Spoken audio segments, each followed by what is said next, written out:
Hello guys, welcome to back my YouTube channel. So finally आज बड़ी अच्छी कहानी सुनाने जा रहे हैं। आखिर सास क्यों ज़रूरी है। रमेश के साथ वैवाहिक बंधन में बंधने के बाद पूजा मायके से रोते बिलखते विदा होकर ससुराल की देहरी पर खड़ी थी।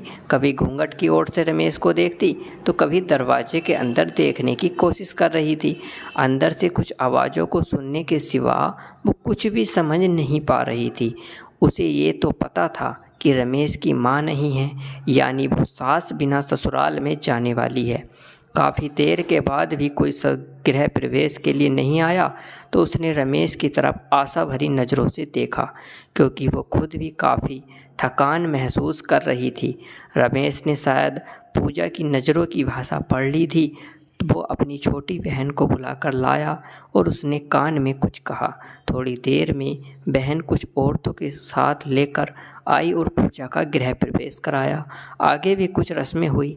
इन सब के बीच पूजा तो ये समझ ही गई कि सास बिना ससुराल का मतलब है बवाल। धीरे धीरे सारे रिश्तेदार चले गए। कोई अपनापन दिखाता तो कोई बेगानापन। सब अपने अपने तरीके से अपना और दूसरों का परिचय दे रहे थे, परंतु कभी इनकी तो कभी उनकी बातें सुनकर परेशान सी हो रही थी। लेकिन धीरे धीरे ससुर, पति और छोटी नंदों के साथ पूजा अपनी गृहस्थी की गाड़ी को रास्ते पर लाने का प्रयास करने लगी। पति का प्यार, ससुर का दुलार और छोटी ननंद का स्नेह पूजा को कब अल्हड़ लड़की से जिम्मेदार गृहिणी बना दिया, वो खुद भी नहीं समझ पा रही थी। पर इन सब चीज़ों के बीच उसके दिल में एक चीज़ की कसक रहा करती थी कि उसकी भी सास होती। शादी के समय सारी सहेलियां उसे काफ़ी किस्मत वाला मानती थी कि चलो ससुराल में सास की किचकिच नहीं रहेगी। पर सच्चाई तो ये थी कि जिस घर में सास ना हो उस घर में आने वाले सारे लोग सास ही बनने की कोशिश करते हैं।